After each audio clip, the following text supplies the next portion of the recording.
Hello friends, നമ്മുടെ പുതിയൊരു വീഡിയോയിലേക്ക് എല്ലാവർക്കും സ്വാഗതം. എൻ്റെ പേര് റോബിൻ. നമ്മളിപ്പോൾ കുറച്ച് നാളുകളായിട്ട് മഷ്റൂം കൃഷിയെക്കുറിച്ചിട്ടുള്ള വീഡിയോസാണ് ചെയ്തുകൊണ്ടിരിക്കുന്നത്. ഇന്നത്തെ വീഡിയോയിൽ നമുക്ക് റിപ്പീറ്റഡ് ആയിട്ട് വന്നേക്കുന്ന കുറച്ച് കമൻറ്റുകളുടെ റിപ്ലൈ ആണ് ഞാൻ കൊടുക്കാൻ പോകുന്നത്.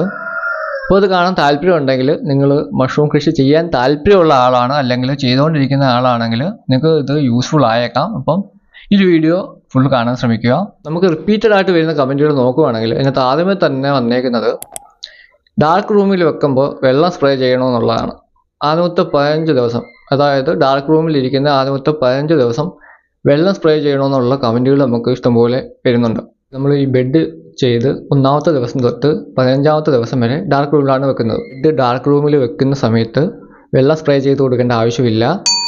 ലൈറ്റ് റൂമിലെടുത്ത് ഇടുന്ന സമയത്ത് മാത്രം നമ്മൾ വെള്ളം സ്പ്രേ ചെയ്ത് കൊടുത്താൽ മതി. അന്നേരം തൊട്ട് വെള്ളം സ്പ്രേ ചെയ്യുന്നത് സ്റ്റാർട്ട് ചെയ്താൽ മതി. ഈ ആദ്യത്തെ 15 ദിവസം നമ്മൾ വെള്ളം സ്പ്രേ ചെയ്ത് കൊടുക്കേണ്ട ആവശ്യമേ ഇല്ല. പിന്നെ റിപ്പീറ്റഡ് ആയിട്ട് വന്നിരിക്കുന്ന വേറൊരു കമൻറ്റാണ്, വിത്ത് എവിടെ നിന്നാണ് മേടിക്കുന്നത്, ഞാൻ വിത്ത് ചെയ്യുന്നുണ്ടോ എന്നുള്ളത്. ഞാൻ വിത്ത് പ്രൊഡ്യൂസ് ചെയ്യുന്നില്ല, ഞാൻ വിത്ത് സെയിൽ ചെയ്യുന്നുമില്ല. വിത്ത് മേടിക്കാൻ ഏറ്റവും ബെസ്റ്റ് സ്ഥലമായിട്ട് എനിക്ക് തോന്നുന്നത് ലീനാസ് മഷ്റൂം ഫാമാണ്. എറണാകുളത്തുള്ള ലീനാസ് മഷ്റൂം ഫാമായിട്ട് കോൺടാക്ട് ചെയ്ത് കഴിഞ്ഞാൽ നിങ്ങൾക്ക് അവിടെ വിത്ത് അവൈലബിൾ ആയിട്ടുണ്ടെങ്കിൽ കിട്ടുന്നതാണ്. ഞാൻ ഈ ഒരു ഫാം തന്നെ റെക്കമെൻഡ് ചെയ്യാനുള്ള കാരണം, ഞാൻ അവിടുത്തെ വിത്താണ് കൂടുതൽ ഉപയോഗിച്ചുകൊണ്ടിരിക്കുന്നത്.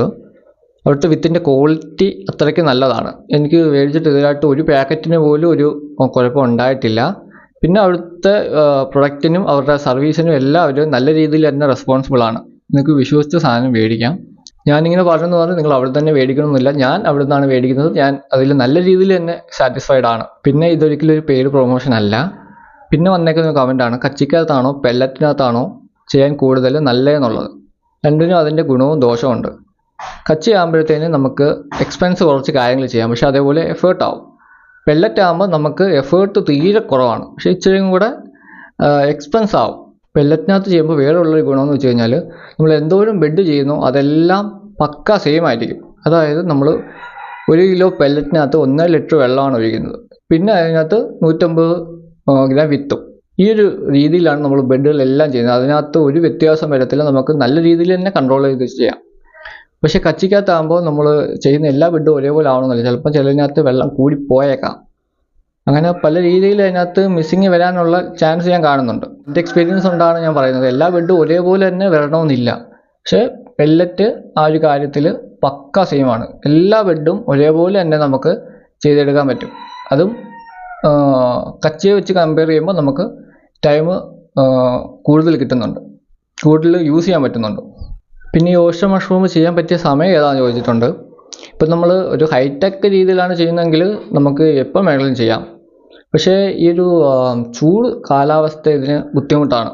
അതായത് നമുക്ക് ഇത് കൺട്രോൾ ചെയ്യാൻ ബുദ്ധിമുട്ടുള്ള സാഹചര്യത്തിലാണ് നിങ്ങൾ വളർത്തുന്നതെന്നുണ്ടെങ്കിൽ കുറച്ച് നമ്മൾ ബുദ്ധിമുട്ടും.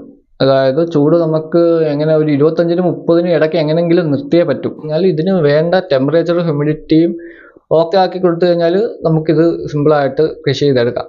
ഈ ഒരു ജനുവരി തൊട്ടൊരു ഏപ്രിൽ മെയ് വരെ നമുക്ക് കുറച്ച് ബുദ്ധിമുട്ടാണ്. അതായത് ഇതിന് വേണ്ട ടെമ്പറേച്ചറും ഹ്യൂമിഡിറ്റിയും നിലനിർത്തിയാൽ മാത്രമേ നമുക്ക് നല്ല റിസൾട്ട് തരത്തുള്ളൂ. ടെമ്പറേച്ചർ നമുക്കൊരു 25-നും 30-നും ഇടയ്ക്കെങ്കിലും നിർത്തണം. അതിൻ്റെ മേപ്പോട്ട് പോയി കഴിഞ്ഞ് കഴിഞ്ഞാൽ ബുദ്ധിമുട്ടാണ്. കഴിഞ്ഞ വർഷം ആണെങ്കിൽ വേനൽ മഴയെങ്കിലും ഉണ്ടായിരുന്നു. അതുകൊണ്ട് നമുക്ക് വലിയ രീതിയിൽ ബുദ്ധിമുട്ട് അനുഭവിക്കേണ്ട വന്നില്ല. ഈ വട്ടമാണെങ്കിൽ നമുക്ക് നല്ല രീതിയിൽ ചൂടെന്ന് വെച്ച് കഴിഞ്ഞാൽ നല്ല രീതിയിൽ ചൂടാണ്. അതുകൊണ്ട് തന്നെ ഈ വട്ടം നമ്മൾ സാധാ രീതിയിൽ ചെയ്യാൻ നോക്കിക്കഴിഞ്ഞ് കഴിഞ്ഞാൽ നമുക്ക് നമ്മൾ ഉദ്ദേശിക്കുന്ന റിസൾട്ട് കിട്ടത്തില്ല. ഇപ്പം തന്നെ നമുക്ക് അടുപ്പിച്ച് 1-2 ദിവസം കൊണ്ട് മഴ കിട്ടുന്നുണ്ട്. എന്നിട്ട് തന്നെ ചൂടിന് വലിയ ശമനമില്ല. ഇപ്പം തന്നെ നല്ല രീതിയിൽ വീർത്ത് കുളിച്ചിരിക്കുകയാണ്. ആ രീതിയിലാണ് ഇപ്പോഴത്തെ ഒരു കണ്ടീഷൻ. പിന്നെ അടുത്തതായിട്ട് വന്നേക്കുന്ന കമൻറ്റാണ് പെല്ലറ്റ്, PP കവർ, പിന്നെ ഇതിനെ ബന്ധപ്പെട്ടിട്ടുള്ള സാധനങ്ങളൊക്കെ നമുക്ക് എവിടെ നിന്ന് മേടിക്കാമെന്നുള്ളത്. ഞാൻ നേരത്തെ ലീനാസ് മഷ്റൂം ഫാമിൻ്റെ കാര്യം പറഞ്ഞിട്ടുണ്ടായിരുന്നു. അവിടെ ഇതെല്ലാം അവൈലബിൾ ആണ്. നിങ്ങൾ അവരുമായിട്ടൊന്ന് കോൺടാക്ട് ചെയ്ത് നോക്കിയാൽ മതി. അവരെന്നല്ല, നിങ്ങൾക്ക് തിരക്കി കഴിഞ്ഞ് കഴിഞ്ഞാൽ നിങ്ങളുടെ അടുത്ത് തന്നെ ചിലപ്പം വേറെ സ്ഥാപനങ്ങൾ കാണും. പിന്നെ ലൈറ്റ് റൂമിൽ ഇട്ടതിന് ശേഷം നമ്മൾ എത്ര വട്ടം വെള്ളം സ്പ്രേ ചെയ്യണമെന്നുള്ളൊരു കമൻറ്റ് വന്നിട്ടുണ്ട്. വലിയ ചൂടൊന്നും ഇല്ലാത്തൊരു കണ്ടീഷൻ ആണെങ്കിൽ ദിവസം 3 നേരം വെള്ളം സ്പ്രേ ചെയ്ത് കൊടുത്താൽ മതി. ബെഡിൻ്റെ കണ്ടീഷൻ നോക്കിയിട്ട് വേണം നമ്മൾ വെള്ളം സ്പ്രേ ചെയ്ത് കൊടുക്കാൻ. വെള്ളം കൂടിപ്പോയോ കുറഞ്ഞു പോയോ ചെയ്യരുത്. നല്ല മഴയുള്ള സമയമാണ്, ദിവസം ഫുള്ള് മഴയൊക്കെ നിൽക്കുകയാണെങ്കിൽ 1-2 നേരം മാത്രം വെള്ളം സ്പ്രേ ചെയ്ത് കൊടുത്താൽ മതി. നമുക്ക് ബെഡിൻ്റെ കണ്ടീഷൻ കാണാൻ മനസ്സിലാവും. അതുപോലെ തന്നെ നല്ല ചൂടുള്ള സമയമാണെങ്കിൽ 4-5 അതോ അതിൽ കൂടുതലോ വേണമെങ്കിൽ നമുക്ക് വെള്ളം സ്പ്രേ ചെയ്ത് കൊടുക്കാം. നമ്മൾ ഏത് അവസ്ഥയിലാണ് ബെഡ് ഇട്ടേക്കുന്നതെന്നുള്ളത് വലിയൊരു കാര്യമാണ്. ഈ ഒരു ഓഷ്യൻ മഷ്റൂമിൻ്റെ ബെഡ് ചെയ്ത് കഴിഞ്ഞ് ഒരു 11 തൊട്ട് 15ാമത്തെ ദിവസം തന്നെ ഇതിനകത്ത് ഏകദേശം മൈസീൽ ഫുള്ള് സ്പ്രെഡായി കഴിയും. മൈസീൽ നല്ലതായിട്ട് ഡെവലപ്പ് ആയതിനു ശേഷം ഒരു 13ാമത്തെ ദിവസം തന്നെ പലപ്പോഴും നമുക്ക് എടുത്ത് ലൈറ്റ് റൂമിൽ ഇടാൻ പറ്റും. അത് നമ്മൾ ബെഡ് ചെക്ക് ചെയ്ത് നോക്കിയാലേ കറക്റ്റ് മനസ്സിലാവത്തുള്ളൂ. നിങ്ങൾ ബെഡ് ചെക്ക് ചെയ്യണം. ഒരു 10-12ാമത്തെ ദിവസമൊക്കെ ആകുമ്പോഴത്തേനും നമ്മളൊന്ന് ബെഡ് ചെക്ക് ചെയ്യണം. സാഹചര്യങ്ങളെല്ലാം ഓക്കെ ആണെങ്കിൽ അത് നമുക്ക് കറക്റ്റ് മനസ്സിലാവും. അപ്പോൾ ഇതൊക്കെയാണ് നമുക്ക് മെയിനായിട്ട് വന്നുകൊണ്ടിരിക്കുന്ന റിപ്പീറ്റഡ് ആയിട്ടുള്ള കമൻറ്റുകൾ. പിന്നെ നിങ്ങൾക്ക് ഇതിൽ കൂടുതൽ എന്തെങ്കിലുമൊക്കെ അറിയണമെങ്കിൽ ഒന്നെങ്കിൽ കമൻറ്റ് ചെയ്യുക, അല്ലെങ്കിൽ ഇൻസ്റ്റാഗ്രാമിലോ ഫേസ്ബുക്കിലോ വാട്സപ്പിലോ നിങ്ങൾക്ക് മെസ്സേജ് അയക്കാം. അതിൻ്റെ എല്ലാ ഡീറ്റെയിൽസും നമ്പരും കാര്യങ്ങളെല്ലാം ഞാൻ വീഡിയോയിൽ കൊടുത്തേക്കാം. എനിക്ക് മെസ്സേജ് അയച്ച് കാര്യങ്ങൾ തിരക്കുന്ന എല്ലാവർക്കും ഞാൻ റിപ്ലൈ തരുന്നുണ്ട്. എന്തെങ്കിലും ഉണ്ടെങ്കിൽ നിങ്ങളിങ്ങനെ ചെയ്താൽ മതി, എനിക്ക് മെസ്സേജ് അയച്ചാൽ മതി. എന്നെക്കൊണ്ട് പറ്റുന്ന കാര്യങ്ങളാണെങ്കിൽ ഞാൻ ഉറപ്പായിട്ടും നിങ്ങളെ ഹെൽപ്പ് ചെയ്യും. നിങ്ങളൊരു മഷ്റൂം ഫാം തുടങ്ങാൻ ആഗ്രഹിക്കുന്നുണ്ട്, അല്ലെങ്കിൽ ചെറിയ രീതിയിലെങ്കിലും ഒരു ബിസിനസ്സായിട്ട് ഇത് ചെയ്യാൻ ആഗ്രഹിക്കുന്നുണ്ടെങ്കിൽ അടുത്തുള്ള കൃഷിഭവനിൽ പോയിട്ട് അവിടെയുള്ള ഉദ്യോഗസ്ഥരുമായിട്ടൊന്ന് സംസാരിക്കുക. അവർ നിങ്ങൾക്ക് വേണ്ട സഹായം ഉറപ്പായിട്ടും തരും. ഒന്നെങ്കിൽ ഏതെങ്കിലും ഫാം വിസിറ്റ് ചെയ്യാനോ എന്തെങ്കിലും ഒരു രീതിയിൽ നിങ്ങൾ ഉറപ്പായിട്ടും അവർ സഹായിക്കും. പിന്നെ ഹൈടെക് ഫാമുകൾ പോയി വിസിറ്റ് ചെയ്യുക.